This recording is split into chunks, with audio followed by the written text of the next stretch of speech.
আজকে আমরা Cramer's rule direct method সম্পর্কে শিখব। সো আমরা দেখতে পাচ্ছি এখানে একটা প্রবলেম দেওয়া আছে, find the value of x and y using Cramer's rule direct method.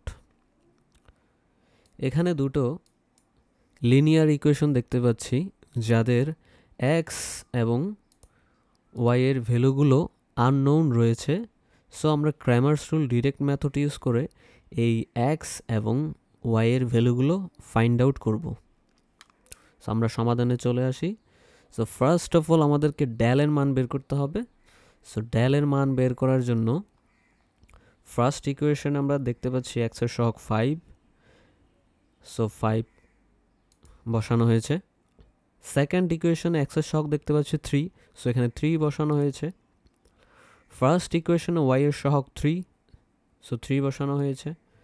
Second ইকুয়েশনে ওয়াই এর সহগ 7। সো এখানে 7 বসানো হয়েছে। এখন আমরা ডায়াগোনালি অর্থাৎ কোনাকুনি গুণ করব 5 ইন্টু 7 মাইনাস 3 ইন্টু 3। সো এটা সলভ করলে আমরা পাই 26। সো এখন ডেল নট ইকুয়াল টু 0 অর্থাৎ ডেলের মান যেহেতু 0 নয়, সো আমরা ক্র্যামার্স রুল অ্যাপ্লাই করতে পারি এবং একটা ইউনিক সলিউশন পেতে পারি। সো পরের স্টেপে চলে যাই। সো পরের স্টেপে আমাদেরকে ডেল এক্সের মান বের করতে হবে। সো ডেল এক্সের মান বের করার জন্য আমাদেরকে মনে মনে এই যে এক্সের যে কলামটা রয়েছে এটাকে বাদ দিতে হবে মনে মনে। তারপর এই যে এই কলামটা বসাতে হবে 17 অ্যান্ড 31, 17 অ্যান্ড 31। দেন ওয়াই এর কলামটা বসাতে হবে, অর্থাৎ ওয়াই এর সহগগুলো। ওয়াই এর সহগ হচ্ছে 3 অ্যান্ড 7। সো এখানে 3 অ্যান্ড 7 বসানো হয়েছে।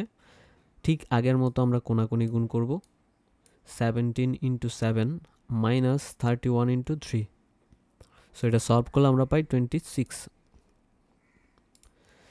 এখন আমরা ডেল ওয়াই এর মান বের করব। সো ডেল ওয়াই এর মান বের করার জন্য আমাদেরকে এই মনে মনে এই যে ওয়াই এর কলামটা বাদ দিতে হবে। সো এক্ষেত্রে আমরা এক্সের কলামটা আগে বসাবো, অর্থাৎ এক্সের সহগগুলো। এখানে এক্সের সহগ 5 অ্যান্ড 3। সো 5 অ্যান্ড 3 বসানো হয়েছে। অ্যান্ড এই যে এই কলামটা 17 অ্যান্ড 31। সো 17 অ্যান্ড 31 বসানো হয়েছে। আগের মতো আমরা কোনাকুনি গুণ করব, অর্থাৎ 5 ইন্টু 31 মাইনাস 17 ইন্টু 3। সো এটা সলভ করলে আমরা পাই 104, 104। সো আমরা ডেল পেলাম, ডেল এক্স পেলাম অ্যান্ড ডেল ওয়াই পেলাম। সো এখন আমরা এক্স এবং ওয়াই এর মান বের করতে পারি। সো এক্স এর মান কীভাবে বের করতে পারি? এক্স এর মান বের করতে পারি হচ্ছে ডেল এক্সকে ডেল দ্বারা ভাগ করে।